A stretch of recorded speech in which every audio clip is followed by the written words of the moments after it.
question was whether wealth was the actual commodity people were seeking or whether it was about something more, about being seen or about attention.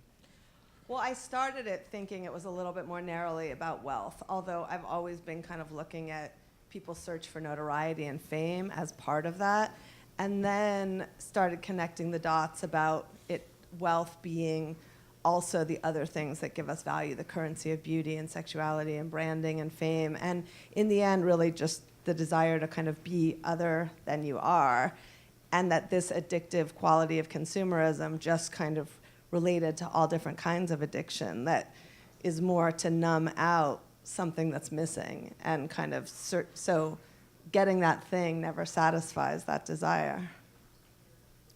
The question was, what principles do you use to depict a subject and what would be going too far? I mean, I try with all of the characters in the film. I don't film people that I don't like or I don't like something about them. And so I tried with all the characters in the film to bring out their humanity, not necessarily in the beginning, because in a way, I kind of want you to have those judgments in the beginning, but then to have something kind of unfold so you feel a little bit differently by the end. I mean, I'm trying, and by including myself, I was trying to also say that we're all complicit and that there's a little bit of kind of all of the characters in us. So I hope by the end you see a little bit of humanity in them. It was interesting because we just showed it at the Berlin Film Festival, and Florian has been liked by audiences here, and I personally liked him and really believed him by the end, although I left in the part where his son and daughter-in-law are kind of questioning his redemption. But in Germany, where they know him outside of the film, they thought I was too kind to him. How long did this film take to edit? Rob, do you want to answer that question? We edited for 30 months. It was kind of a crazy, and we planned to edit for like 10 to 12.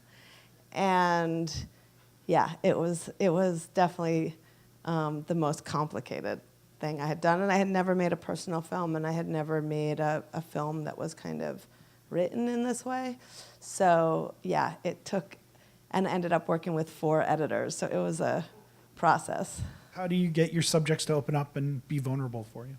I mean, related to that last question, I really do try to not be judgmental with the characters. I'm really looking at kind of why they do what they do. And I am critical of the culture, but the people who let me in are kind of the truth tellers that allow us to see that culture. So I'm really grateful to them in letting themselves be so vulnerable in front of the camera. And I think that's why I also felt it made sense to include myself at this point, because I felt like I need to be able to take the same treatment that my subjects have kind of allowed me to do. But I spend a lot of time, and a lot of these people I knew over a lot of time. But even in my photography, sometimes I have less time, but in general, I like to kind of embed. When I did Queen of Versailles, I was there for 3 years. And when I did Thin, I was in the clinic for about 10 weeks.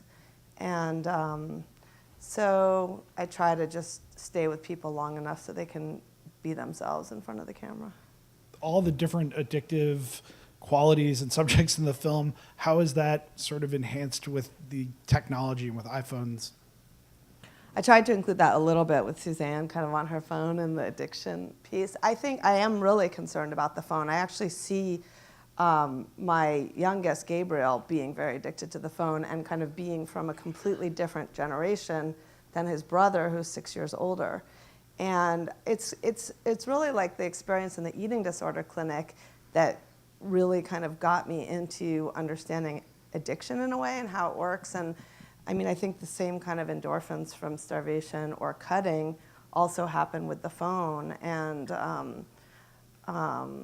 actually, my mom, who's a professor of psychology, has been studying social media and was part of a study where she saw that kids who were without phones or any devices for 1 week, in 1 week had the improved ability to read social cues.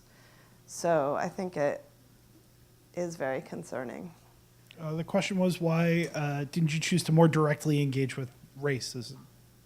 I mean, I do think it's really pertinent and really interesting. And in a way, some of this journey in the film had to do with the journey that I had been on for 25 years, a lot of times going for magazine assignments and different things. So in a way, I didn't have as much material on that, but I tried to include it in a couple different ways. One was Gmo, who was this middle-class kid who was influenced, like so many kids, by hip-hop. And I guess what I was trying to say in a way in this work is that these values really cross class and cross race and cross age and cross border. And so what I was seeing, and the first work that I did in LA, was the rich kids trying to be like the gangsters, the inner city kids kind of emulating the trappings of wealth, and then even a middle class kid like Gmo also kind of getting sucked into that. And so in a way, they were all part of the same values. The white kids from Beverly Hills, the boys who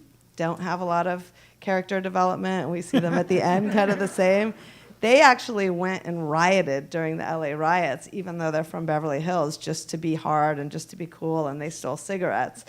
And would beat up people too, like very much the kind of aesthetic of violence. So in a way, I was kind of seeing things cross in different interesting ways. And when I filmed at Magic City, which had been an assignment for GQ, I was really kind of amazed at how this place, which was the kind of premier strip club in Atlanta, had like from the poor to the rich, from the African American community, and it was just kind of like this microcosm of the American dream, where there were rappers who wanted to make it, and then there were rappers like Future and Jeezy who had completely made it there. And then the girls were kind of the cream of the crop socialites, but they were selling their bodies. And so it was this whole kind of crazy, upside down, in a way, very raw or transparent kind of version of the American dream. And then the girls, that was another nod to race, is the teenagers and the idea of the currency of skin color. Well, Lauren, But there definitely could have been more, for sure. well, thank you so much for taking the time to talk to us and bringing your fantastic Thank film you. to the festival. Thank you so much.